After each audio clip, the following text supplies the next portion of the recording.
દોસ્તો, આણંદની ટૂંકી ગલી, એક નાનકડી ગલી હતી, એમાંથી વેપારનું હબ બન્યું.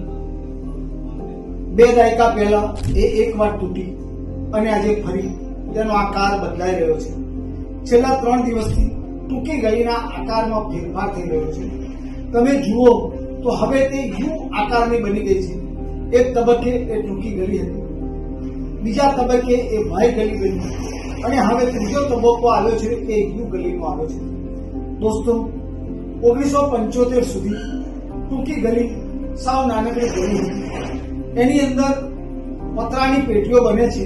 એ દુકાન વર્ષો પહેલા હતી, આજે છે અને ભવિષ્યમાં પણ રહેશે. એ દુકાનની નજીકમાં એક થાંભલો છે. એ થાંભલા ઉપર ગોપી ટોકિંગની માં જે પિક્ચરો આવે એના પોસ્ટરો મુકાતા હતા.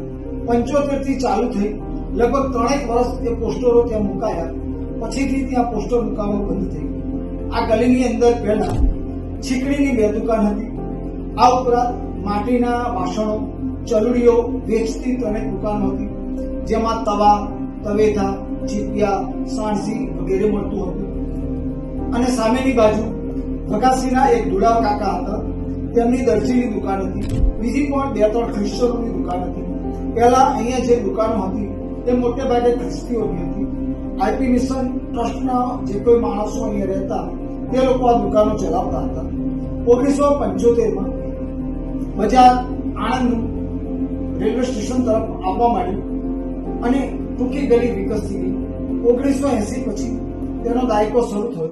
તે વખતે તેની પ્રગતિ એકદમ ધીમી હતી. તમે જુઓ તો લાગે પણ નહીં કે આ ટૂંકી ગલી છે. પરંતુ 1979માં સુપર માર્કેટ બનીને તૈયાર થઈ ગયું. ખોખા માર્કેટની દુકાનો સુપર માર્કેટમાં આવી ગઈ. ગોકુળ રેસ્ટોરન્ટ સુપર માર્કેટમાં આવી ગયું. રેલવે ગોદી બાજુની તમામ અનાજ કરિયાણાની દુકાનો સુપર માર્કેટમાં આવી ગઈ. એટલે માર્કેટ જામવા લાગ્યું. 82-83 સુધી સુપર માર્કેટનો જમાનો નહોતો, પરંતુ પછી ધીમે ધીમે ખોખા માર્કેટ તૂટ્યું અને સુપર માર્કેટ જામી ગયું. એની સાથે ટૂંકી ગલીનો યુગ શરૂ થયો અને એ યુગ એવો શરૂ થયો કે દિવાળી ઉપર સૌથી બમ્પર ખરીદી ટૂંકી ગલી અને સુપર માર્કેટમાં થાય. આજથી બરાબર 2 દાયકા પહેલા કોઈ કલ્પના ના કરી એ રીતે ટૂંકી ગલી પર હાથ મારવામાં આવ્યો. કોઈને કલ્પના નહોતી. એ દિવસ હતો 25 એપ્રિલ સોમવાર. આણંદની ફાસ્ટ ટ્રેક કોર્ટે વેપારી લારી ગલ્લા એસોસિએશનની અરજીને ફગાવી દીધી અને તેના બીજા દિવસે બુલડોઝર સાથે આણંદ નગરપાલિકા ટૂંકી ગલી પર રાખી. દોસ્તો, એ દિવસ હતો મંગળવાર, તારીખ 26 એપ્રિલ 2005. વહીવટદાર તરીકે આણંદ નગરપાલિકામાં જિગ્નેશભાઈ પટેલ હતા. તે વખતે ચીફ ઓફિસર તરીકે શ્રી રબારી હતા.